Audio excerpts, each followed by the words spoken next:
Journal of sleep research के फरवरी 2023 के अंक में प्रकाशित एक जर्मन अध्ययन ने सर्वप्रथम इस बात पर अपनी मुहर लगाई है कि कई चिकित्सा विशेषज्ञ और ऑब्स्ट्रक्टिव स्लीप एपनिया से पीड़ित लोग पहले से ही इस विषय पर क्या जानते हैं या फिर इसे अनुपचारित ही छोड़ दिया जाता है।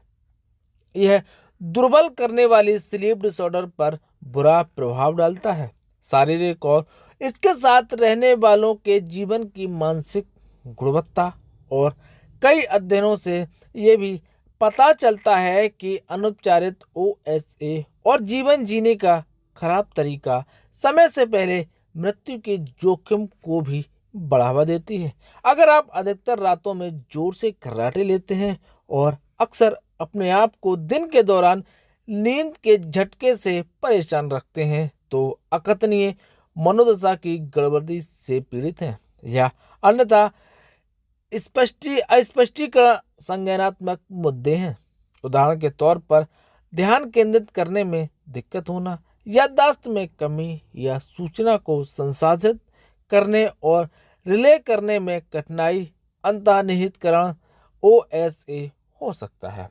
ओएसए सबसे आम नींद विकारों में से एक है जो दुनिया भर में 1 अरब लोगों को प्रभावित करता है और इस संख्या में लगातार इजाफा भी हो रहा है।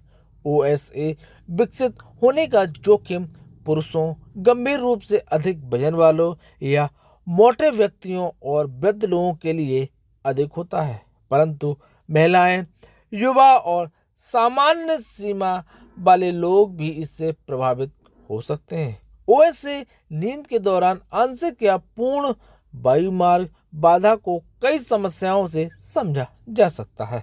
वस्तुतः आपकी सांस को काट देता है।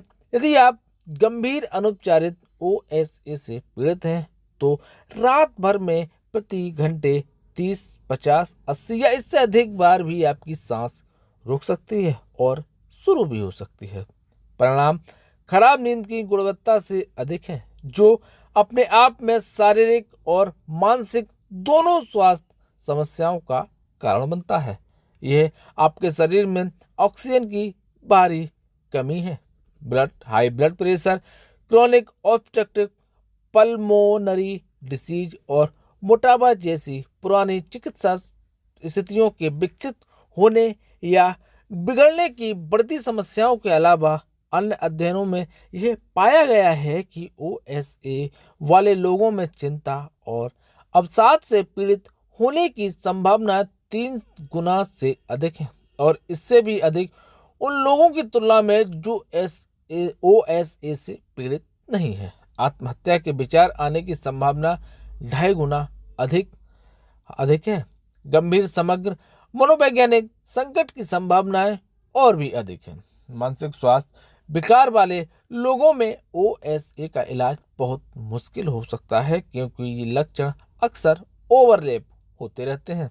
साथ ही अज्ञात या अनुपचारित ओएसए मानसिक स्वास्थ्य के मुद्दों की गंभीरता को प्रभावित कर सकता है और उनके उपचार को भी बुरी तरह प्रभावित कर सकता है। ओएसए तब होता है जब आपके मुंह, जीभ और गले की मांसपेशियां नींद के दौरान शिथिल हो जाती हैं, जिससे आसपास के कोमल ऊतक आपके वायुमार्ग को अवरुद्ध कर देते हैं और सामान्य श्वास में बाधा डालते हैं।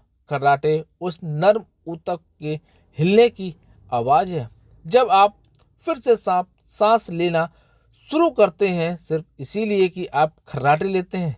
इसका मतलब ये नहीं कि आप ओएसए से पीड़ित हैं, लेकिन अगर आप जोर से और अक्सर खर्राटे मारते हैं और खर्राटे के साथ अन्य लक्षण भी होते हैं जैसे कि दिन में नींद आना और थकान, जागने पर सिर दर्द या गले में खरांश, रात में हाँफना या सीने में दर्द या अपने आप को एक तेज खर्राटे के साथ नींद से जगाना, यह एक संकेत है कि आपको डॉक्टर से तुरंत संपर्क करना चाहिए। यदि आप अपने घर में अकेले सोते हैं तो आपको शायद ये एहसास नहीं होगा कि आप कितना या कितनी जोर से खर्राटे लेते हैं।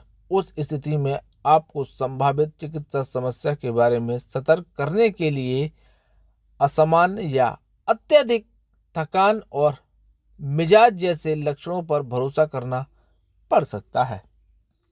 दिन प्रतिदिन अनुपचारित OSA थकान का कारण बनता है, आपके सोचने और तर्क करने की क्षमता पर नकारात्मक रूप से प्रभावित भी करता है और आपके जीवन की समग्र गुणवत्ता को बहुत कम कर सकता है।